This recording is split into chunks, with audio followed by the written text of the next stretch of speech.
ਸਭ ਤੋਂ ਪਹਿਲਾਂ ਇੱਕ ਗੁੱਡ ਖਬਰ ਇਹ ਆ ਰਹੀ ਹੈ ਵੀ ਜਾਰਜ ਗਲੈਜ਼ਮੈਨ ਇਹ ਅਮਰੀਕਨ ਸਿਟੀਜ਼ਨ ਆ। ਪਿਛਲੇ 2 ਸਾਲਾਂ ਤੋਂ ਅਫਗਾਨਿਸਤਾਨ ਦੇ ਵਿੱਚ ਤਾਲਿਬਾਨ ਨੇ ਇਹਨੂੰ ਅਰੈਸਟ ਕੀਤਾ ਹੋਇਆ ਸੀ ਤੇ 66 ਸਾਲਾਂ ਦਾ ਜਾਰਜ ਗਲੈਜ਼ਮੈਨ ਨੈਗੋਸ਼ੀਏਸ਼ਨ ਚੱਲ ਰਹੀਆਂ ਸੀਆਂ ਕਤਰ ਦੀ ਸਰਕਾਰ ਵੱਲੋਂ ਤੇ ਯੂਐਸ ਦੇ ਜਿਹੜੇ ਮੀਡੀਏਟਰ ਸੀਗੇ ਉਹਦੇ ਵਿੱਚ ਇਨਵੋਲਵ ਸੀਗੇ।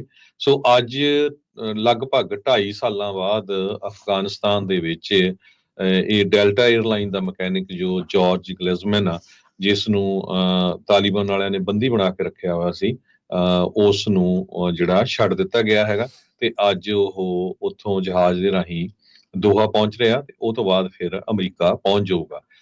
ਬੋਇਲਰ ਤੇ ਸਾਬਕਾ ਯੂਐਸ ਦੇ ਐਂਬੈਸਡਰ ਜਿਹੜੇ ਅਫਗਾਨਿਸਤਾਨ 'ਚ ਜ਼ਾਲਮੇ ਖਾਲਿਜ਼ਾਦ, ਇਹਨਾਂ ਦੇ ਤਾਲਿਬਾਨ ਦੇ ਨਾਲ ਜੋ ਮੀਟਿੰਗਸ ਹੋਈ ਉਹ ਤੋਂ ਬਾਅਦ ਇਸ ਨੂੰ ਛਡਾਉਣ ਦੇ ਵਿੱਚ ਕਾਮਯਾਬ ਹੋਏ ਹੈਗੇ। ਜੀ, ਬਿਲਕੁਲ। ਸਭ ਤੋਂ ਪਹਿਲਾਂ ਇੱਕ ਗੁੱਡ ਖਬਰ ਇਹ ਆ ਰਹੀ ਹੈ ਵੀ ਜਾਰਜ ਗਲੈਜ਼ਮੈਨ ਇਹ ਅਮਰੀਕਨ ਸਿਟੀਜ਼ਨ ਆ। ਪਿਛਲੇ 2 ਸਾਲਾਂ ਤੋਂ ਅਫਗਾਨਿਸਤਾਨ ਦੇ ਵਿੱਚ ਤਾਲਿਬਾਨ ਨੇ ਇਹਨੂੰ ਅਰੈਸਟ ਕੀਤਾ ਹੋਇਆ ਸੀ ਤੇ 66 ਸਾਲਾਂ ਦਾ ਜਾਰਜ ਗਲੈਜ਼ਮੈਨ ਨੈਗੋਸ਼ੀਏਸ਼ਨ ਚੱਲ ਰਹੀਆਂ ਸੀਆਂ ਕਤਰ ਦੀ ਸਰਕਾਰ ਵੱਲੋਂ ਤੇ ਯੂਐਸ ਦੇ ਜਿਹੜੇ ਮੀਡੀਏਟਰ ਸੀਗੇ ਉਹਦੇ ਵਿੱਚ ਇਨਵੋਲਵ ਸੀਗੇ।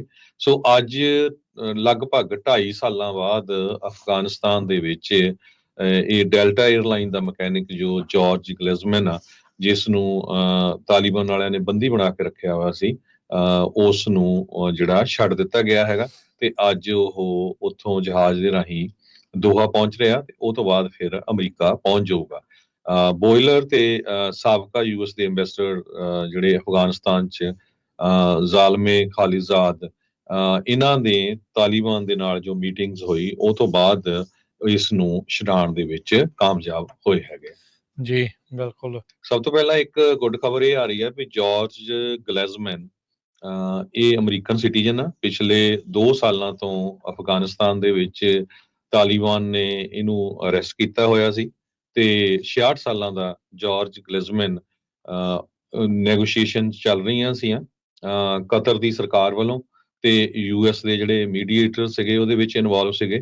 ਸੋ ਅੱਜ ਲਗਭਗ 2.5 ਸਾਲਾਂ ਬਾਅਦ ਅਫਗਾਨਿਸਤਾਨ ਦੇ ਵਿੱਚ ਇਹ ਡੈਲਟਾ 에ਅਰਲਾਈਨ ਦਾ ਮਕੈਨਿਕ ਜੋ ਜਾਰਜ ਗਲੈਜ਼ਮੈਨ ਆ, ਜਿਸ ਨੂੰ ਤਾਲਿਬਾਨ ਵਾਲਿਆਂ ਨੇ ਬੰਦੀ ਬਣਾ ਕੇ ਰੱਖਿਆ ਹੋਇਆ ਸੀ, ਉਸ ਨੂੰ ਜਿਹੜਾ ਛੱਡ ਦਿੱਤਾ ਗਿਆ ਹੈਗਾ ਤੇ ਅੱਜ ਉਹ ਉੱਥੋਂ ਜਹਾਜ਼ ਦੇ ਰਾਹੀਂ ਦੋਹਾ ਪਹੁੰਚ ਰਿਹਾ ਤੇ ਉਹ ਤੋਂ ਬਾਅਦ ਫਿਰ ਅਮਰੀਕਾ ਪਹੁੰਚ ਜਾਊਗਾ।